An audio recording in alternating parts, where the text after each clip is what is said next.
paz do Senhor, amém? Amém. Hoje é um dia especial, né? Para nós, somos filhos, mas também é especial para os pais presentes. Vamos ficar de pé novamente, irmãos. Vamos abrir o Evangelho de Lucas, capítulo 6.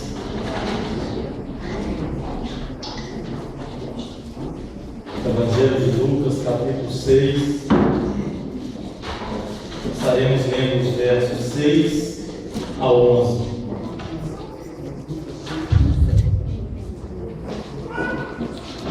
Evangelho de Lucas, capítulo 6. Vamos meditar no verso 6 até o 11.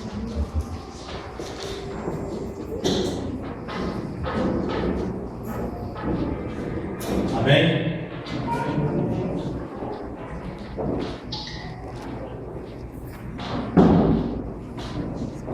Lucas capítulo 6, verso 6 até o 11.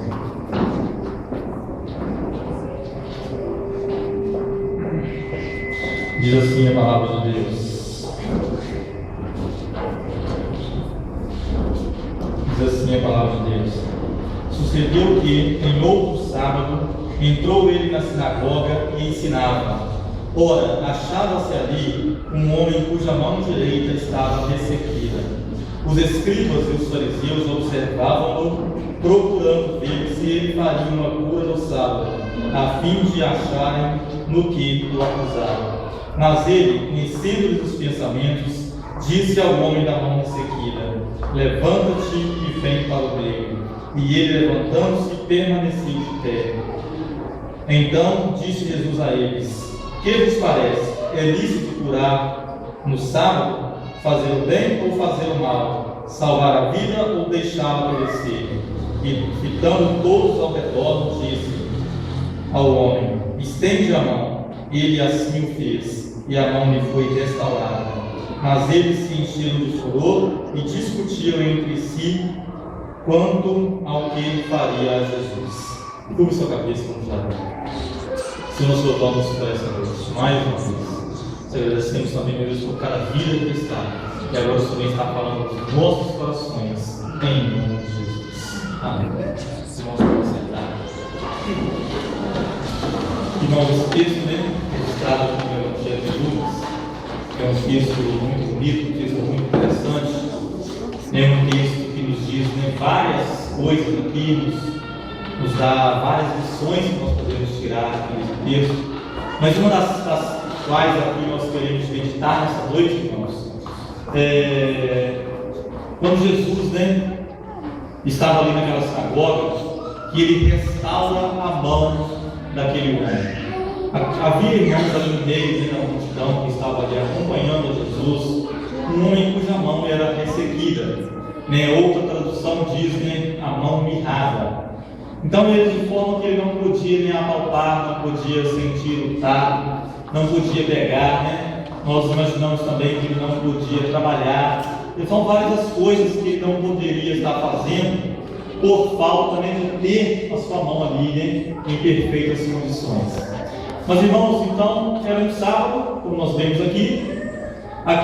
Jesus estava passando naquela cidade, entrou na sinagoga, era um dia de sábado, e pelo relato nós vemos que Jesus começou a ensinar ali na sinagoga. E havia ali no meio daquela multidão, um homem com a mão ressequida, ou seja, com a mão mirrada.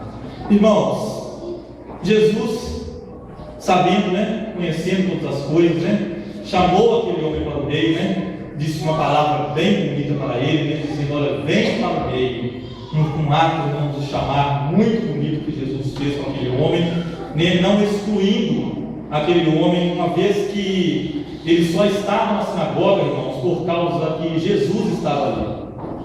Olha que coisa interessante.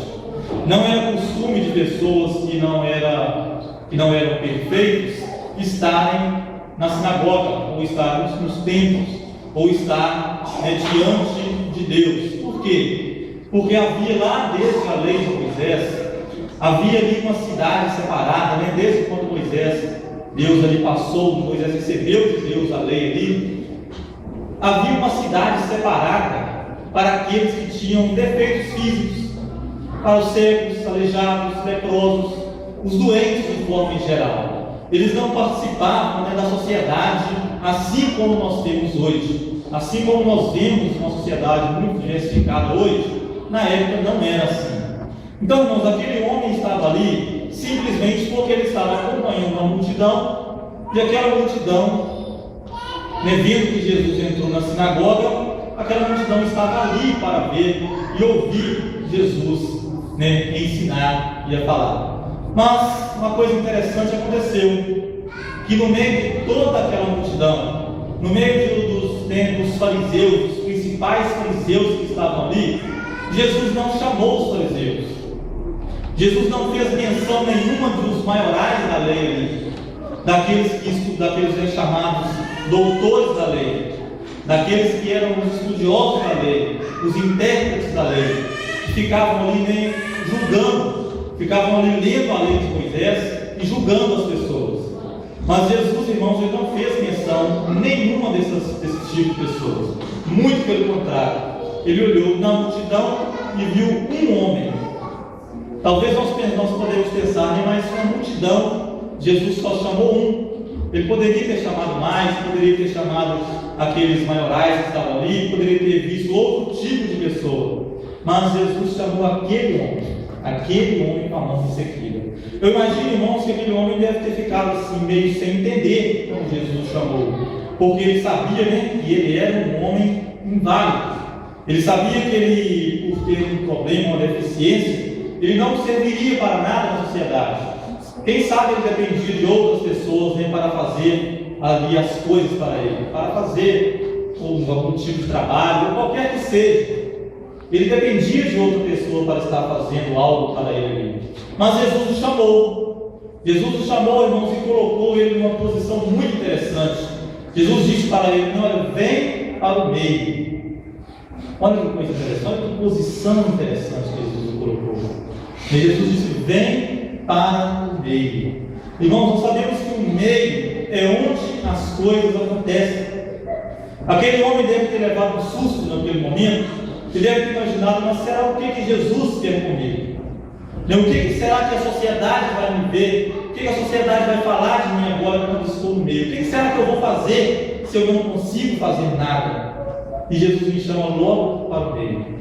Mas, irmãos, naquele momento, né, Jesus, conhecendo o coração daquela multidão que estava ali, e aquela multidão também começou a reprovar os atos que Jesus estava fazendo, e de repente Jesus, né, indaga a eles, né, qual que era mais importante, se era fazer o bem ou se era fazer o mal, ou se era deixar morrer ou se era deixar viver. Mas aquele de forma, irmãos, que Jesus indagou aquela multidão ali, qual a coisa mais importante a fazer a um ser humano naquele momento, mesmo que fosse um dia de sábado. Lembrando também que o dia de sábado, né, era costume dos judeus não fazer nada, não trabalhar, né? Era lei para eles não fazer esse tipo de coisa. Mas, irmãos, Jesus chamou aquele homem, então, pediu a ele que estendesse, né, a sua mão. Pediu a ele que estendesse a sua mão, logo mesmo aquela mão mirrada, aquela mão ressequida. Ô Luiz, passa a pegar um pouco de água aqui, a garganta está muito seca. Pega a geladeira, por favor. Pior. Mas então, irmãos, Jesus manda que aquele homem, então, né, estenda a sua mão, e logo a sua mão ressequida, aquela mão que ele não conseguiria fazer nada com ela. Olha que coisa interessante. Mas aquele homem, né, sem temer, mesmo às vezes sem pensar, às vezes não sabemos qual foi a reação dele, mas ele estendeu a sua mão ao mandato de Jesus. Olha que coisa interessante. Irmãos, nós sabemos que as mãos, né, nós que temos nossas mãos aí perfeitas, nós sabemos que as nossas mãos é um instrumento para que nós possamos fazer, né, algo, ou trabalhar, ou fazer alguma coisa. Lá no Velho Testamento nós temos o exemplo de Moisés, muito interessante lembrar, porque Deus falou com ele: Moisés, o que você tem em sua mão? E Deus fez a Moisés duas vezes essa pergunta: Moisés, o que você tem em suas mãos? E todas as duas vezes ele respondeu: Senhor, tenho uma vara. Uma vez Deus falou: lança no chão, e a outra vez Deus disse: estende para o mar. Então, irmãos, todas as duas vezes foi para que Moisés fizesse algo. Todas as vezes que Deus pediu que Moisés estendesse a sua mão, foi para que ele fizesse algo, e algo aconteceu. Uma vez o Senhor, a sua vara se tornou uma serpente. Na outra vez, o mar se abriu. E também, quando ele termina de atravessar o mar, ele estende de novo as suas mãos e o mar se fecha, matando ali todos os inimigos do povo de Israel. Então, irmãos, para Deus, o estender das mãos é um ato muito forte, é um ato que algo vai acontecer quando alguém estende a sua mão.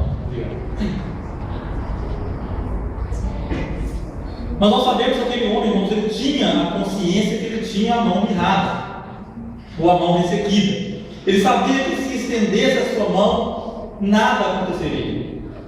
Ele tinha plena certeza, plena convicção, pelo fato de ele ser homem. Nós sabemos que não era uma criança, nós sabemos que não era uma pessoa incapaz de imaginar uma coisa dessa.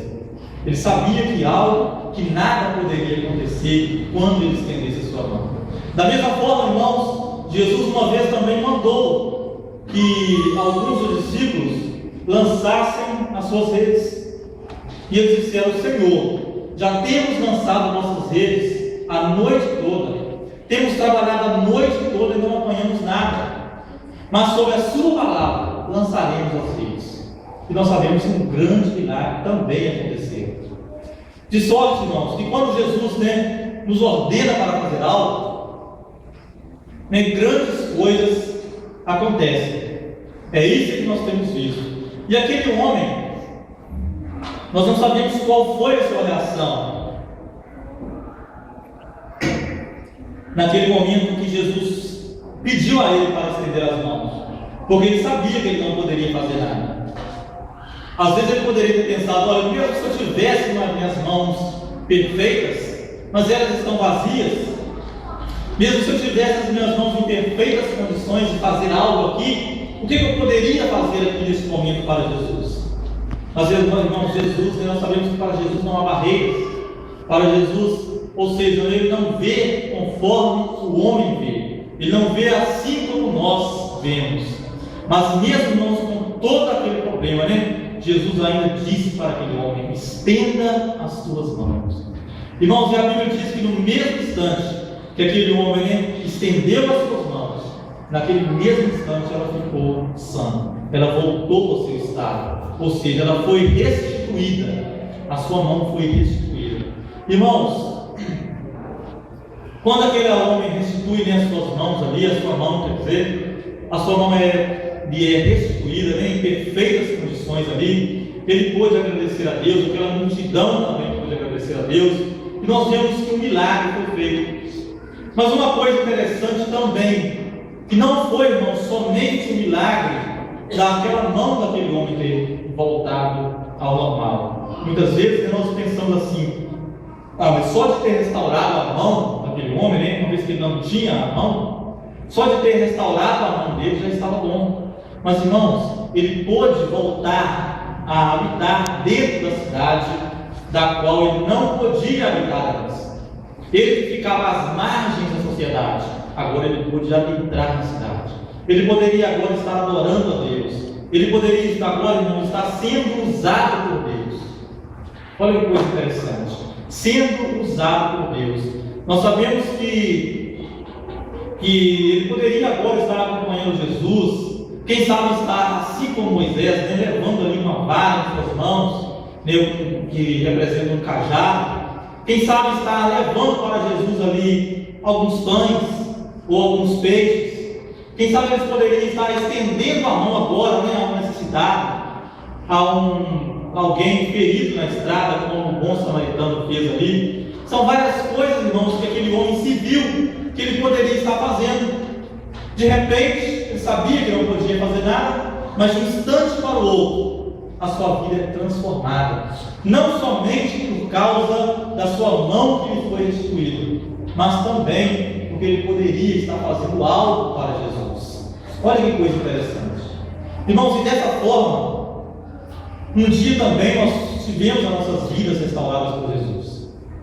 Não foi somente as nossas mãos que Ele restaurou, não foi somente os nossos pés que Ele restaurou, mas um dia Ele restaurou nossa mente, restaurou o nosso coração, restaurou o nosso espírito, restaurou a nossa alma, nos restaurou, irmãos, corpo completo.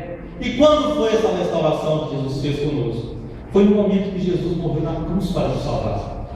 Foi naquele momento que Ele se entregou a sua vida, irmãos, morrendo em nosso lugar. O que Jesus estava fazendo ali? Ele estava, irmãos, nos transformando, dando a vida dele para nós, morrendo em nosso lugar, nos dando a nós valor.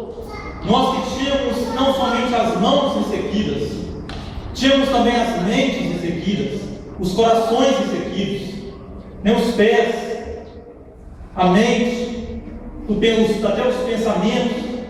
Agora nós somos restaurados, podemos ser transformados, podemos ter a nossa vida totalmente mudada por Jesus naquele momento, quando Ele morreu ali na cruz do Calvário. E hoje, irmãos, nós podemos também fazer algo para Deus, podemos também fazer algo para Jesus, podemos também fazer algo para o nosso próximo. Olha que coisa maravilhosa que Jesus nos fez, olha que valor que Jesus nos deu trazer. E nessa noite Ele nos chama também, Ele diz: vem para o meio, vem para uma posição de trabalho, venham para uma posição de fazer algo, de não ficar parado, uma posição de valor. Olha como que Jesus transforma as nossas vidas, olha como Ele nos valoriza a ponto de nos colocar em uma posição maravilhosa que às vezes nós nunca imaginávamos. Olha que coisa interessante. Nós que antes precisávamos de ajuda, nós precisávamos que alguém nos estendesse as mãos. Hoje nós podemos estender as mãos para alguém. De que forma? Através da palavra de Deus. Nós podemos levar a palavra para alguém, podemos anunciar a Jesus para alguém, podemos contar aquilo que Jesus fez através de nós para alguém. E isso, irmãos, pode também restituir vidas. Isso pode restituir vidas, isso pode levar pessoas ao arrependimento. Assim, irmãos, como Jesus naquele momento, restaurou a mão daquele homem, um dia também as nossas vidas foram restauradas. Um dia também Ele nos colocou em uma posição de valor, Ele nos colocou em uma posição, irmãos, que é a posição do meio, aonde as coisas acontecem, aonde as coisas têm que tomar formas diferentes. Então, dessa forma, irmãos, quando Jesus morreu para nos salvar, quando Ele nos deu, quando Ele tomou ali as nossas dores, os nossos pecados, quando Ele tomou a nossa vida ali e nos deu a vida dele, o que Ele estava fazendo conosco é isso, nos tirando toda a nossa invalidez, tirando de nós toda a nossa sequidão, toda a nossa ressequidão que havia em nossa vida. Jesus tirou. E Jesus disse mais: aquele que crer em mim, rios de águas vivas fluirão do seu ventre. Então, irmãos, hoje nós não temos mais uma vida ressequida. Hoje nós não temos mais uma vida como uma pedra, mas temos uma vida como uma vida de fonte. Uma fonte, irmãos, que pode jorrar, que pode dessedentar tanto a nós quanto àqueles que estão à nossa volta. Há muitos que estão à nossa volta. E foi para isso que Jesus nos chamou, para que nós possamos, irmãos, trabalhar, ajudar a outros, ajudar o reino de Deus, fazer algo para Jesus, fazer algo para Deus, fazer algo para o nosso próximo. Foi para isso que Jesus nos chamou. Amém? Essa é a nossa mensagem, que Deus possa estar falando aos corações dos irmãos e completando também essa mensagem coração de cada um. Amém? Vamos ficar de pé e fazer mais uma oração.